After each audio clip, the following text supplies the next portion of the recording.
Into our second conversation now, Nigeria's inflationary environment has remained a concern, particularly its impact on the performance of the economy as both fiscal and monetary authorities continue to initiate programs to address the situation. On Tuesday, Governor of the Central Bank, Mr. Yemi Cardoso, while speaking before the House of Representatives, said headline inflation will moderate to 21% in 2024 fiscal year from the current 28.9%, given its tireless efforts to bring lasting solutions to the volatility in the FX market, as this is expected to impact on the growth of the economy.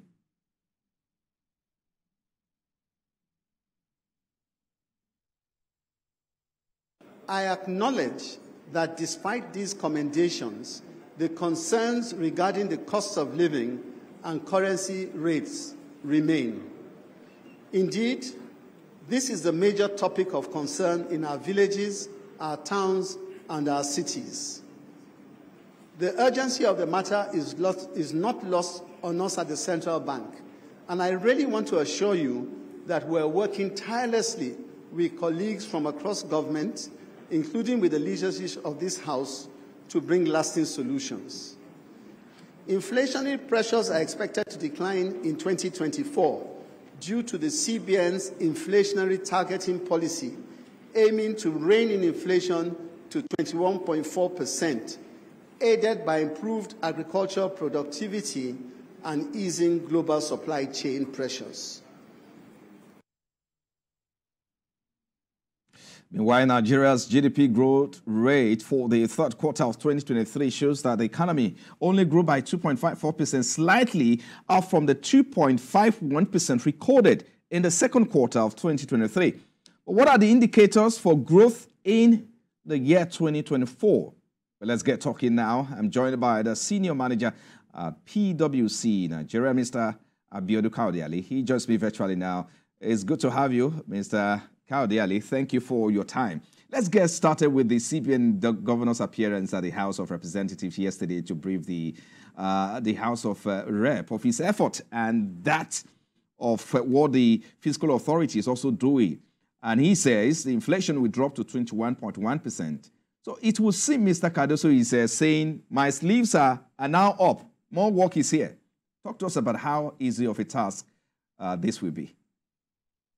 Yeah, thank you for having me, Frank. Good afternoon to you and also to our viewers.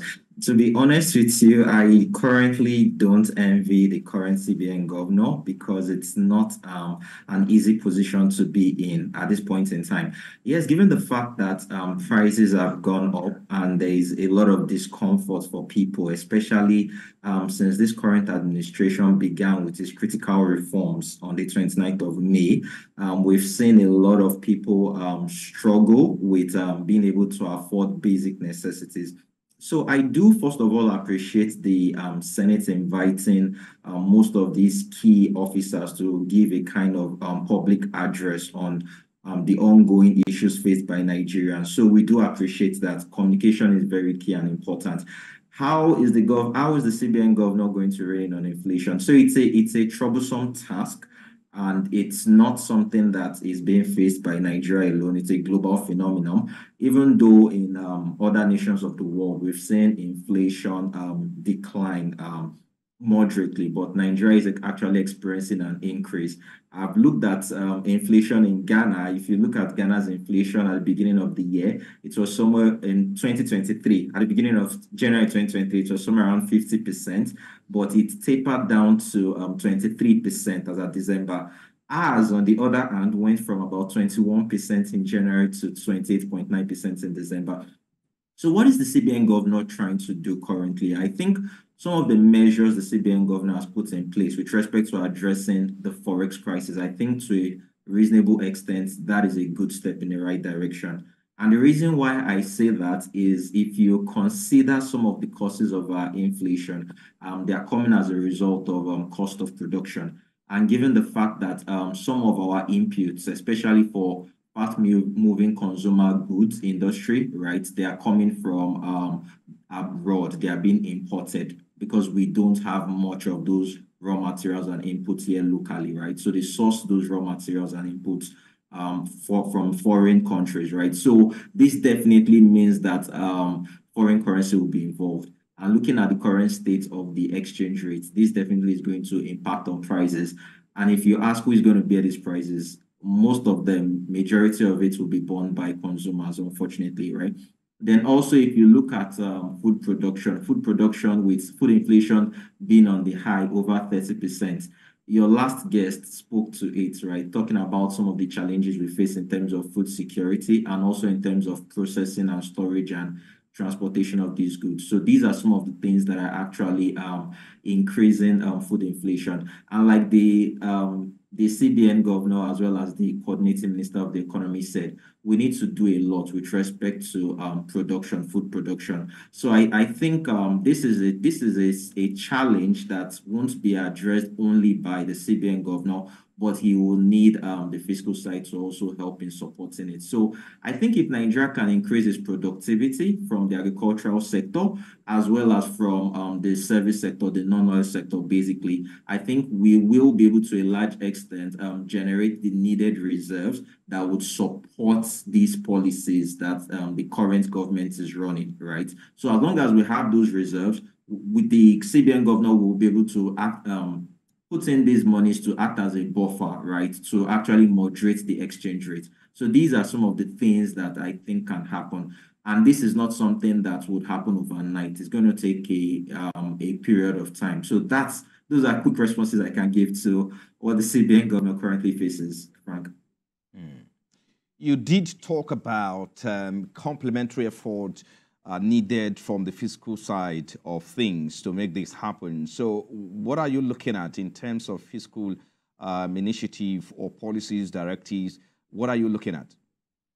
Yeah, that's a good one. So first of all, if you consider the impact of the environment. So firstly, we need foreign direct investments into the country. We've seen situations where multinationals have exited, right? And they've moved to other climes that are more favorable. So we are looking at a situation whereby if we can create that conducive environment, right? So look at security, for instance. Let me start off with that. Security is a major challenge. A lot of news headlines captures events of insecurity taking place. Initially we would think this was something that was restricted to the north, but now we see that it's pervasive, right? We see it in different regions of the country. And these are the things that are being captured in our headlines, and they kind of send strong signals, right, to the international community, trying to discourage them from bringing in their foreign direct investments into the country. So that's one thing that needs to be tackled. I do acknowledge that the government has actually allocated a significant proportion of its budget expenditure to addressing security, about 13%, if I remember clearly, about 3 trillion in the current 2024 budget and 2.9 trillion in the 2023 budget. But we are yet to see the gains, right? The gains of insecurity in the country. We're yet to see the gains of these investments that the federal government is making. So I think that's one key area that needs to be addressed. Then another key area has to do with areas of infrastructure. And I think two critical infrastructure that needs to be sorted out has to do with power and transport.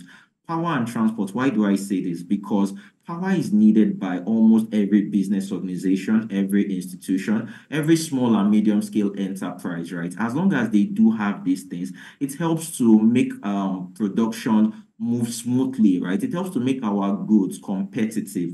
We've spoken about the Africa Continental Free Trade Area Agreement, and we've spoken about the concerns of the manufacturing sector with respect to them competing with other countries nearby that have these infrastructure, right? So it makes us uncompetitive when we don't have this infrastructure in place. So as long as we have this infrastructure, it makes doing business convenient and smooth, right?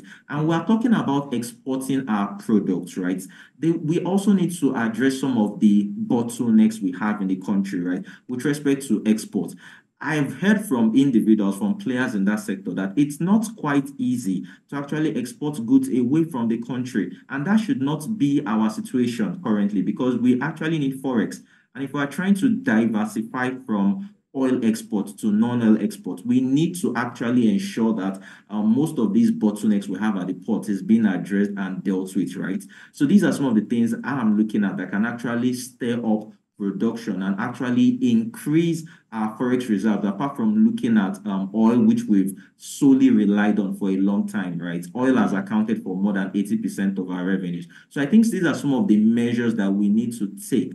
And especially when it comes to inflation, I think the federal government has done a lot, but I think much more needs to be seen. So with respect to the society, I think a lot more needs to be done with respect to the palliatives that the government is giving. I know this has been suspended as a result of some issues that have to do with corruption. But I think this is something that the government actually needs to look into urgently with data, reliable data. I'm sure you've seen in the news about different individuals and organizations complaining and putting up protests with respect to the sufferings that are going on. So I think these are some of the key things that the government needs to address critically.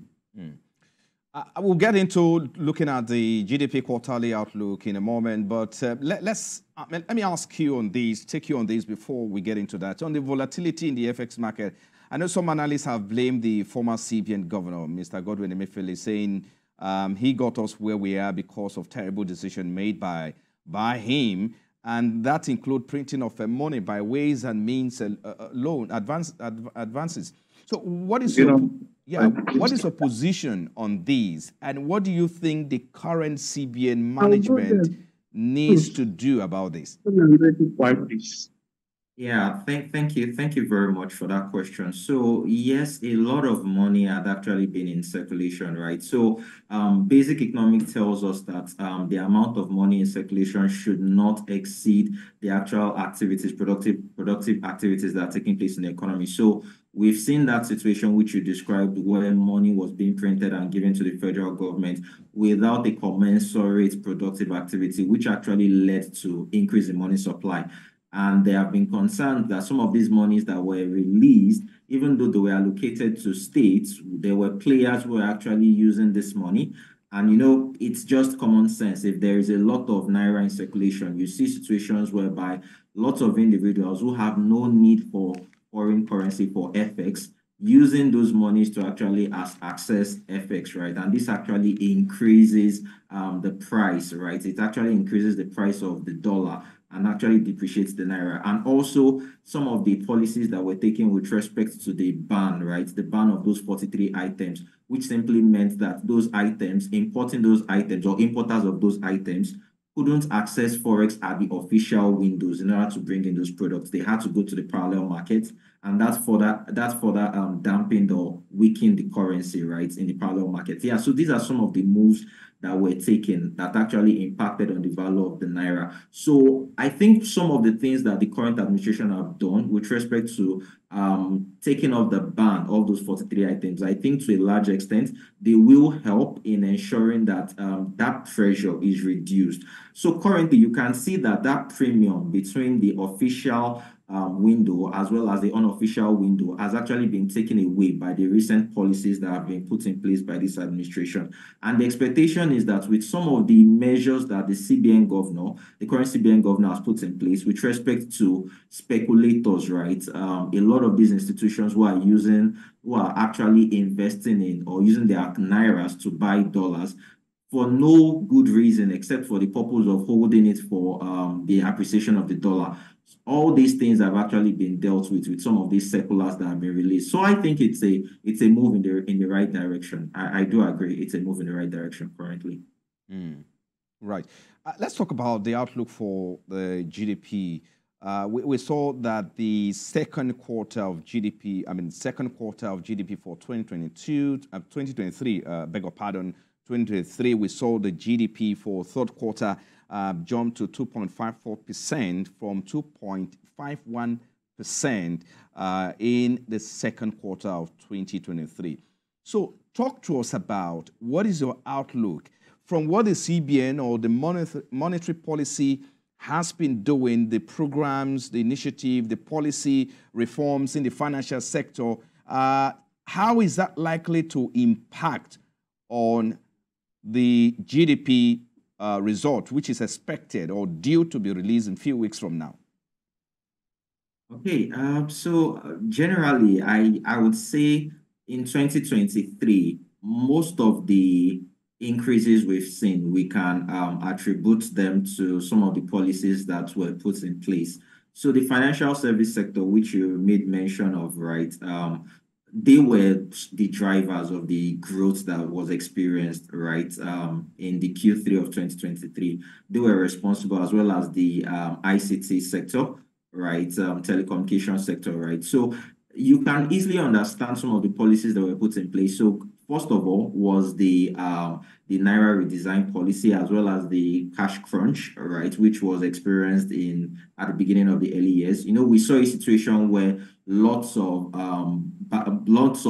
individuals actually moved to the technology platforms, were making use of the online platforms, and were carrying out significant amount of transactions, right? So we saw increase in interest rates, increase in interest income for the banks, right? So these are some of the things that led to the increase, as well as the unification of exchange rates, whereby most of these banks, they are foreign denominated cash assets, right? We saw an appreciation, right? So these are some of the things that led to the growth of such sector. The ICT sector, which also grew, well, you know, with the advent of technology and with the use of data, right? So this actually spurred activities of most of the fintech companies, right? And even individuals who make use of a lot of data, right? So these are some of the things that actually spurred growth, right? So would I say there is anything that the current administration has done to actually impact some of these sectors? I think one of the other things we can look at is the transport sector. So if you remember at Q4, towards the end of the year, we saw a situation whereby there was this encouragement of people to actually make use of transport, the buses, right? The government actually cleared some of these costs. So what we expect to see is that there is actually going to be a kind of reversal of the contraction we had in the transport sector, because the transport sector actually contracted in that Q3 that you made mention of as a result of the removal of the subsidy, right? So not much people were actually patronizing road transport during that period. So we expect there to be an improvement in Q4. So generally, the expectation is that if by and large, you would see that the economy would grow by somewhere within the range of 2.8%. That's our forecast for 2023. The expectation is that 2024 is actually going to be within the range of 3%, and that's based on projections from even international organizations, right? And this is expected because we believe that we'll begin to see the dividends of most of those policies that were introduced by the new administration, right, towards the middle of 2023. So it's hopeful, it's positive, and we can only hope for the best. That's what I would say to that. So talk to us about, you said the service sector was the major driver. So let's look at what we need to put in place to ensure that other sectors as well, you know, perhaps we need to start seeing activities and productivity in those sectors, right? Yeah. Thank you very much, Frank. So that's a wonderful question, right? Because the honest truth is that there are other sectors that can actually make a major impact, right? So we've been talking about oil being a major source of foreign earnings, right? So if you look at agriculture, for instance, agriculture accounts for a large percentage of contribution to GDP. Right. So I think that sector is one sector that needs to be looked into with respect to technology, with respect to storage and processing of output. I think that's one sector that actually needs to be looked into, given the fact that it employs a large percentage of our labor force, about 47%. So I think the government needs to do a lot in investing in that sector. Okay, I think we just need to leave it there. Thank you so much for your time, Senior Manager PwC, Mr. Kaode Ali. Thank you so much for your time. Have a great day. Thank you for having me, Frank.